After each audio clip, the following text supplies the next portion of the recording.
இந்த உலகத்தில் ஒரு இயல்பான மனநிலை இருக்கக்கூடியவன், இயல்பை இருக்கக்கூடியவன், அதாவது ஒரு ஃபித்ரத்தில் இருக்கிறவன், அவன் சில கேள்விகளை அவன் கேட்டு தான் ஆகணும். இந்த உலகம் தன்னால் உருவாகி விட்டதா? இப்போ அதுதான் அந்த ஃபித்ரத்தில் இருந்து இது தாவாவுக்கான கொஸ்டின்ஸ். இதெல்லாம் புரிஞ்சுதா? எப்படி தாவா பண்ணணும்னு நிறைய பேர் கேட்டாங்களா? இப்படி தான் தாவா பண்ணணும். இந்த உலகம் தன்னால் உருவாகி விட்டதா அல்லது ஒருவன் இதை படைத்துள்ளானா? இது முதல் கேள்வி. ரெண்டாவது, அப்படி ஒருத்தன் படைச்சிருக்கிறான்னா அவனுக்கு யாராவது ஹெல்ப் பண்ணியிருக்கிறாங்களா? துணை இருக்கா? ஒருத்தனா செஞ்சுருக்கிறானா இல்லை 2 பேர் செஞ்சுருக்கான்? அப்போ இந்த கேள்விக்கு என்ன பதில்? காட் சிக்னேச்சர் இருக்குது. ஒவ்வொரு படைப்புக்கும் ஒரே ஃபேக்ட்ரி மேடு தான் இது அப்படிங்கிறத இன்றைக்கி சயின்ஸ் சொல்லுது. சயின்ஸுங்கிறான். என்ன சயின்ஸு? அப்போது இந்த சயின்ஸை அதான் நீ என்னத்தை கண்டுபிடிச்சுங்க. என்னத்தை நீ கண்டுபிடிச்ச?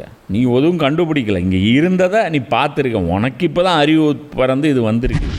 அப்போ இது படைத்தது என்னவோ சரி, அழிவை நோக்கி சொல்லுமா? அது அப்படியே தொடருமா?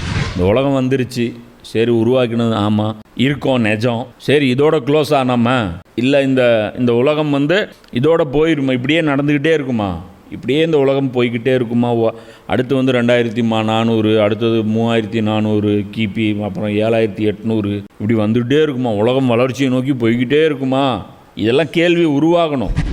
இதை படைத்தவன் யார்? இதை ஒருத்தன் படைச்சிருக்கிறானே, இவ்வளோ பெரிய பலசாலியாக இருக்கானே, ஆள் எப்படிப்பட்டவன், கேரக்டர் எப்படி இருக்கும், என்னவாக இருப்பான், நல்லவனாக இருப்பானா கெட்டவனாக இருப்பானா? பார்த்தா எல்லாம் நமக்கு நல்லதாகவே செஞ்சிருக்கு. ஒரு கெடுதலும் நமக்கு இல்லாத மாதிரி தான் செஞ்சுருக்கேன். நமக்கு பசிக்கும்போது பார்க்குறோம், கண்ணு முன்னாடி தாவரங்கள் வருது, இறைச்சி வருது, மீன் வருது, எல்லாம் நமக்காக ஆல்ரெடி இங்கே டேபிளில் எல்லாமே செட் பண்ணி வைக்கப்பட்டிருக்கு. இது ஒன்று. அடுத்தது என்ன? எதற்காக இவ்வளோ பெரிய படைப்புகளை உருவாக்கியிருக்கான்? அவனுடைய குணநலன். அடுத்து எதுக்காக இவ்வளோ உருவாக்கியிருக்கான்? Any reason? ஏதாவது ரீசன் இருக்கலாமா? இந்த குழப்பங்கள் மனிதனுக்கு ஏற்படணும். இது வேலிட் குழப்பம். இந்த குழப்பத்துக்கு நீங்கள் ஆன்சர் தேடுங்க, எங்கே வேணாலும் போய் தேடுங்க. ஏதோ ஒரு வேதத்தில் முட்டினீங்கன்னா மட்டும்தான் உங்களுக்கு விளக்கம் கிடைக்கும். ஒன்று அது ரிக்வேதமாக இருக்கலாம், அல்லது பைபிளாக இருக்கலாம், அல்லது குரானாக இருக்கலாம். அந்த இடத்துல போய் தான் நீங்கள் கல்வியை நீங்கள் தேடணும். நீங்கள் எங்கே போனாலும் சரி, ஒரு நபிக்கிட்ட போனீங்கன்னா உனக்கு கல்வி கிடச்சி. அது குரானுக்கு மட்டும் நாங்கள் கிளைம் பண்ணல. நீங்கள் சனாதன தர்மத்தை கூட ஃபாலோ பண்ணுங்கள். அதில் என்ன இருக்குன்னு போய் பாருங்கள். இந்த கேள்விகளுக்கெல்லாம் முடித்து அங்கே அவிழ்க்கப்பட்டிருக்கும். அவனுக்கு துணை இருக்குன்னு அவங்களாம் எக்ஸ்ட்ரா அட்டாச் பண்ணியிருப்பாங்க. துணை இருந்தால் ஒழுங்கமைப்பு கெடுங்கிறது நீங்கள் ஆட்டோமேட்டிக்காக புரிஞ்சுக்குவீங்க. நீங்கள் ஃபித்ரத்தில் இருந்தீங்கன்னா நீங்கள் புரிஞ்சுக்குவீங்க. சனாதன தர்மத்தில் ஒரு கடவுளை வணங்குற தௌஹீதுவாதிகள் இருக்கிறார்கள். இந்துக்களில் தௌஹீதுவாதிகள் இருக்கிறார்கள், கிறிஸ்தவர்களில் தௌஹீதுவாதிகள் இருக்கிறார்கள், யூதர்களில் தௌஹீதுவாதிகள் இருக்கிறார்கள், முஸ்லிம்களும் தௌஹீதுவாதிகள் இருக்கிறார்கள், சாஃபியன்களிலும் தௌஹீத்வாதிகள் இருக்கிறார்கள். சரியா? அப்போது அடுத்த கேள்வி, இப்போ இந்த உலகத்தை பற்றி, இந்த வானம் பூமியோடைய படைப்புகளை பார்த்து இந்த கேள்வியெல்லாம் வந்துருச்சு. நெக்ஸ்ட் கொஸ்டின், இது பண்ணுறியே உனக்கே நல்லா இருக்கா அப்படின்னு கேட்குறேன். நல்லா இருக்கா? அப்போனா நல்லதுன்னு ஒன்று இருக்குது, கெட்டதுன்னு ஒன்று இருக்கா? என்ன இது பண்ணோன்னே அவனுக்கு கோபம் வந்துருச்சு. எனக்கு தோணுச்சு, நான் பண்ணேன், ஆனால் அது தப்புன்னு அவன் சொல்கிறானே. தப்புன்னா இது மட்டும்தான் தப்பா, இல்லை இது மாதிரி நிறைய தப்புகள் ஏதாவது இருக்கா? சரி, இவன் தப்புன்னு சொல்கிறானே, எதை வச்சு இவன் தப்புன்னு சொல்கிறான்? பேஸ் இருக்கணும்ல, ஒரு அடிப்படை இருக்கணும்ல.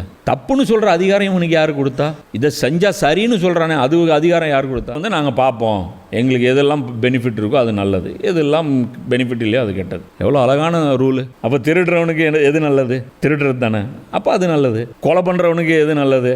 சாவடிக்கிறது தானே, அப்போ அது நல்லது. அதனால் அவனுக்கு பெனிஃபிட் இருந்தால் நல்லதான். அது நான் தான் சொன்னேன்ல, முதல்லேருந்து குரான் தப்சீல் நான் சொல்லிகிட்டே இருக்கேன். லாபமே தெய்வம், லாபம் ஓம் லாபம், சுப லாபம், என்ன லாபம், ஜெய் லாபம். லாபம் சம்பாதிக்கிறத போட்டேன்.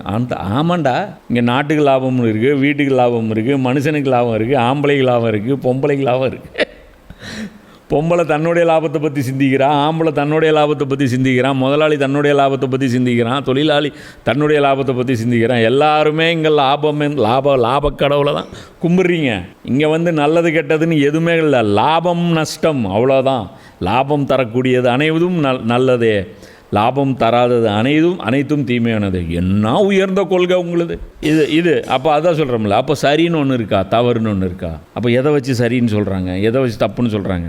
லாபத்தை மட்டுமே அடிப்படையாக கொண்டு செயல்படுறது ஒரு கூட்டுத்தனமான விஷயம். ஏன்னா ஒருத்தனுடைய லாபம் இன்னொருத்தனுக்கு தீங்கு விளைவிக்கலாம். அப்போ அதனால் லாபம் எதுன்னு மட்டும் பார்க்கக்கூடாது, நன்மை தீமை எதுங்கிறது பார்க்கணும்.